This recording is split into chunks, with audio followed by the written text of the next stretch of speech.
বেলডাঙ্গায় কিছু অশান্তির ঘটনার খবর আমি পাই। গতকালও হয়েছে। পার্টির তরফ থেকে আমাকে অনেকে সকালে ফোন করে বলে যে আজকে সভাটা করার দরকার নেই, 2 দিন 3 দিন পরে করলে হবে, অনেকে আসতে পারবে না, বেলডাঙ্গায় অনেক গাড়ি আটকে থাকবে। পরবর্তীকালে আমার যতটুকু লোকজনের সাথে পরিচিতি আছে, প্রশাসনিক মহলে যে কটা লোককে আমি চিনি জানি, সংবাদ মাধ্যমের বন্ধুরা যারা আছেন, আমি সবার সাথে সকাল 11টা থেকে কথা বলছি।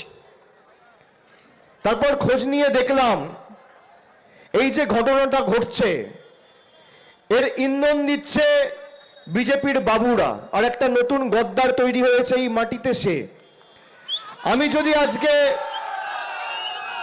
যদি আজকে এখানে না আসতাম তাহলে সেই গদ্দারদের অক্সিজেন দেওয়া হতো। আমি যখন খোঁজ নিয়ে দেখলাম যে এই ঘটনার পিছনে প্রত্যক্ষভাবে তাদের মদত এবং ইন্ধন রয়েছে, যারা কোনোদিন মানুষের পাশে থাকেনি, একটা গদ্দারকে, একটা মির্জাফরকে, একটা বিজেপির ডামি ক্যান্ডিডেটকে তো আপনারা বিদায় দিয়েছেন, আর একটা নতুন গজিয়েছে। সেটাকে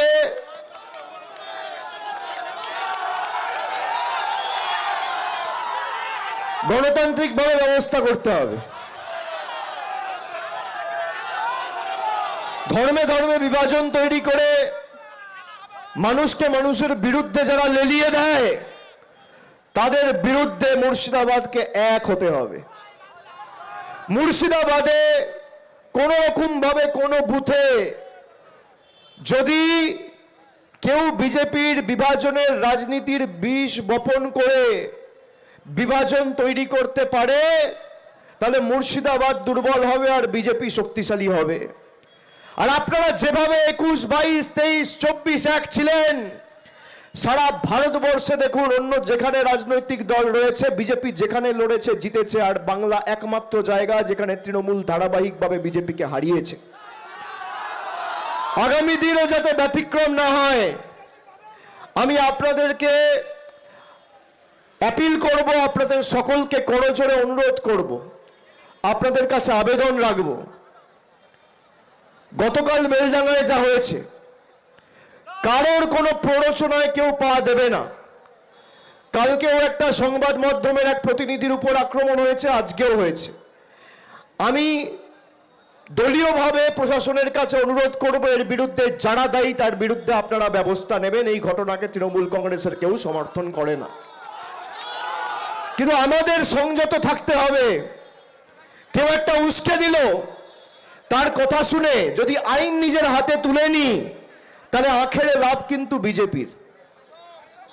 আজকে যারা বাবরি মসজিদ নিয়ে রাজনীতি করছে, 2019 সালে সেই বিজেপির প্রার্থী ছিল। হ্যাঁ কিনা? হ্যাঁ কিনা?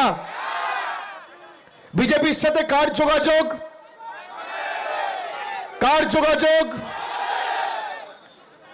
তার প্রকৃত স্বরূপ খুব শীঘ্রই জনসমক্ষে আসবে, অপেক্ষা করুন। তার আসল চেহারাটা খুব তাড়াতাড়ি জনগণের কাছে আসবে। আমি মুর্শিদাবাদের ভাইদের, আমার সমবয়সী যারা, আমার থেকে ছোট যারা, আমার থেকে বড় যারা, অগ্রজ, অনুজ, আমি সকলকে অনুরোধ করব, এলাকার শান্তি শৃঙ্খলা সম্প্রীতি বজায় রাখবেন। কোনোভাবে বিজেপিকে অক্সিজেন দেওয়া যাবে না।